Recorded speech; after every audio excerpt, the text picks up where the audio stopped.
Hey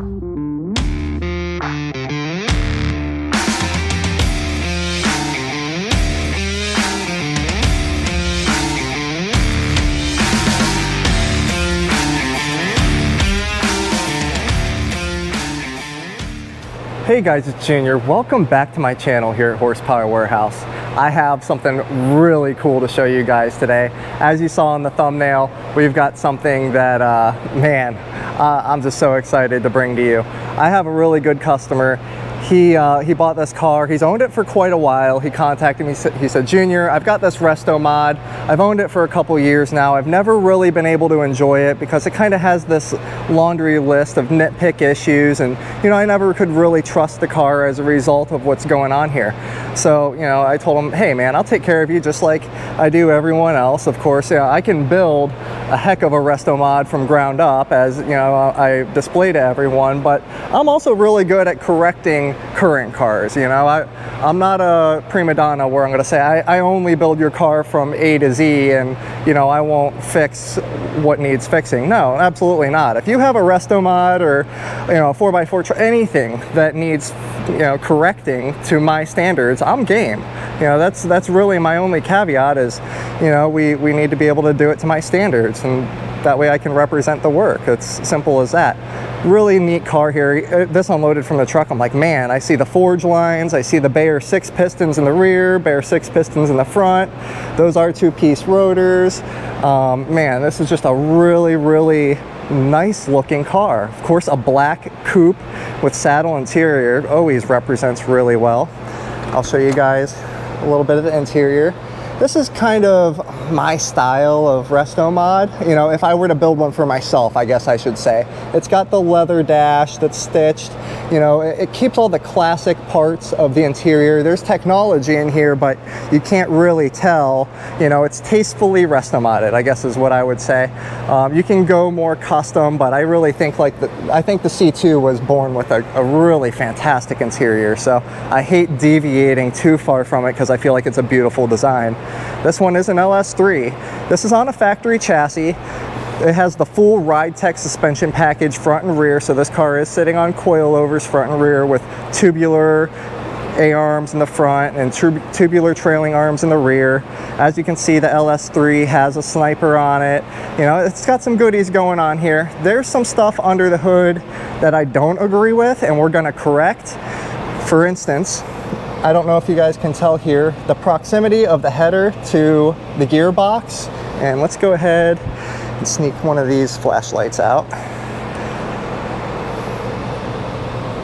You have maybe a paper's worth of clearance in between the steering box and the header there. Now, of course, I could go with a custom stainless header and keep the gearbox, but I have a better plan. This is a Borgeson kit, which is good. You guys know I stand behind the Borgeson kits. I put them on a lot of my cars, but there's actually something a little bit more appropriate for this build that we're gonna go ahead and install. It's actually part of this parts package that I have over here, so it's just kind of spoiling a little bit. You can see the Flaming River big box, a painless kit, a PSI harness kit.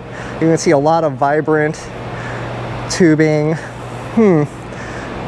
Interesting. I don't know if you guys know what one of these are, but they are a really good product. So I have a laundry list of stuff here I'm trying to correct. I'm not going to spoil everything because that's going to be my content on this car. As we go through it, I want to show you the before and after.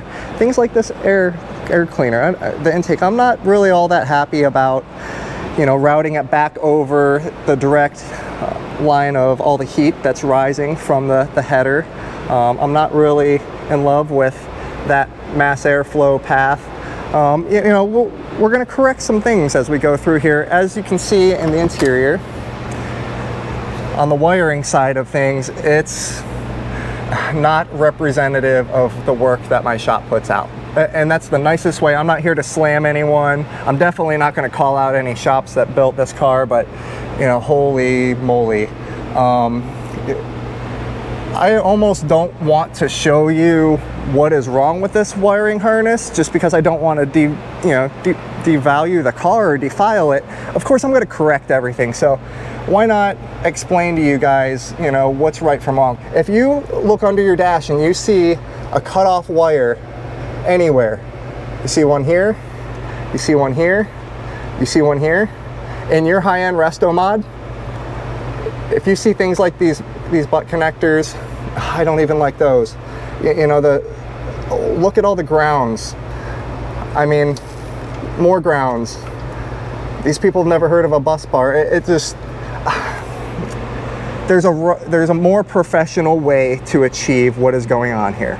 And even as far as the mounting of all the modules, we create brackets and we hard mount everything and isolate it. And you know, there's a way to take a lot more care and constitute the cost of what we're doing. I could not charge a customer for this and sleep at night, you know, in good faith. So if you guys own if anyone that's watching this owns a shop and this is the best that, you know, your technicians are able to put out, you really need to kind of, you know, take the time to try to learn a better way to do it, because there is, and maybe even check out my future video, because golly, yeah. My mama always told me if you can't say nothing nice, don't say anything at all. So I hate slamming work, guys, but holy moly, no wonder this thing has a electrical gremlin issue. And just look at it. Would you think that a split window, a beautiful black split window on forge lines with bare 6 pistons has that kind of stuff? Believe it or not though, guys, this is more common than you would want to believe. If you go to Barrett Jackson, you go to Mecum, and start looking underneath the dashes of these Resto mods, of these $100,000, 200 and up cars, just take note of how often you see this. It's kind of eye-opening. It is to me anyhow. You know, we try to represent the very best that I can do, so, you know, I'm not putting my nose up to anyone, but man, what a neat car though. And I'm so excited to have it. So we've got to, obviously, we're going to do the complete painless kit. Whenever we have an LS conversion, we always get with PSI, so that way we can do a custom PSI harness for the engine bay. Flaming River, I'm going to spoil it right now, that's a rack and pinion conversion. So really cool there. I've got a bunch of other custom tidbits we're going to do. This car was equipped with not a cheap audio system. So Focal, these are actually Power Elite K2s. I will put an overlay right now on the screen of how much these things cost. They're not cheap. They are not cheap at all. Furthering the high-end audio system is this Focal Flax subwoofer. Again, not a cheap unit. We have a JL amplifier, which I believe is some of the issue. We have the correct crossovers going here for the front components, and that's really all we've got going on for audio system. The customer noted that this is probably one of the worst sounding audio systems he's ever heard in a car. Now, and the only reason I say that to you guys is I just want to emphasize the importance of a correct install. You can take a $800 set of components, and I think the subwoofer is like $500 or $600 or $700. It's a lot. It's not cheap. And then a JL audio amp, which is not cheap. It's not matched to the system, but you can install this stuff to where it looks pretty and it still sounds absolutely terrible.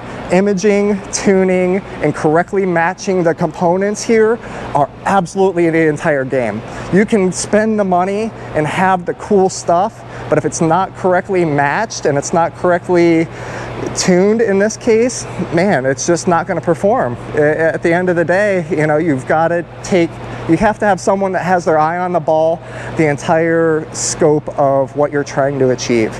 So in the audio system, you start at the head unit, you work your way through all the components. Obviously the sub stage is a completely separate thing to address, but you know, I'm very pertinent about imaging on location of my speakers, where are they pointing, what frequencies are being projected where. So I'm not going to spoil how I achieve all of my stuff, because you know, I don't want everyone copying my work, but man, I'm going to achieve so much better with this. I'll show you guys. you know, you're gonna have, I guess I'm not gonna say I'm not gonna show you my work, because you're gonna be able to see this future video and see what I do with this. But man, I'm excited that I've got good stuff to start with, and I can show them how much better I can do with what we've got here. So man, really neat. You can see we've got Resto Mod 1, Resto Mod 2 going over here. One is on the rotisserie. We're doing a ton of fiberglass work on this car right now. Preparation for the rear tubs and all the floorboard modifications, everything needed for the Art Morrison chassis that you can see tucked there. We've got my maroon car. Marlboro is just absolutely gorgeous underneath that cover, and I intend on keeping it that way. That's why it's covered. We're going through all the parts and doing inventorying of that, and kind of selecting what is going to be in the refurbished side of things and what's going to be in the replacement side of things. Obviously, we've went over this car. This thing is really neat. Ivana is chugging away on our Saddle 63 coupe. I mean, this thing is coming out fantastic. I don't even want to show you guys too much, just because I feel like this deserves a 5-minute or more segment of me just walking around and showing you where all of our efforts have been. We're also chugging away on both of these 63s. They're coming out just fantastic. You know, white with red. This is going to be a really cool set of cars. You can see that we have, now I'm going to ask a question. Let's see what you guys think. Is this a 61 or 62? Just standing right here looking at it, how do we tell? Tick tock. Do you know? 61s have the painted coves that are different color than the car. Also, they have the trim around the cove. 62 would have body colored coves and no trim. So just a quickie. AC conversion on this car. So of course, every time we do AC conversion, we like to do a Power Master upgraded generator, just so it can handle the additional amperage that's going to be demanded of that, and the electric fan that we have ordered and will be going in here. The fan will be powered through this trinary switch, so that way when you turn on the AC, it just bypasses and turns on the fan immediately. That way we're able to achieve cold AC that quick. That's the only way you're going to get cold AC as soon as you turn on the switch, is have a fan push, because remember, this condenser is a heat exchanger, and if it's not exchanging heat, you're not getting cold inside the car. So that's why it's important to have a pusher fan on the front of your condenser. You know, if you have the real estate to afford it and the budget to afford, you know, the additional amperage via an upgraded alternator or generator in this case. So yeah, I really like the vintage air kits.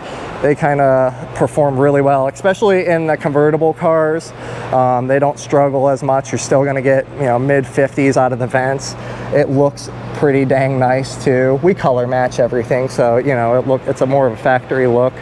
You can see the 2 vents under the driver. That's just where I want my cold air blowing to. You guys will appreciate why. You know, it's a neat kit. I'm happy to install it, and yeah, thank you guys so much for joining me. I hope you guys are as excited as I am about this one. I take a lot of pride in my full builds, of course, but whenever I can take someone else's build and just perfect it, I'm excited to show you how much better we can do than what we currently have right here. So Sean is chomping at the bit to do the electrical, and yeah, I'm with him. I'm excited to see where we can take this thing. So thank you so much for joining me. Until next time, take care.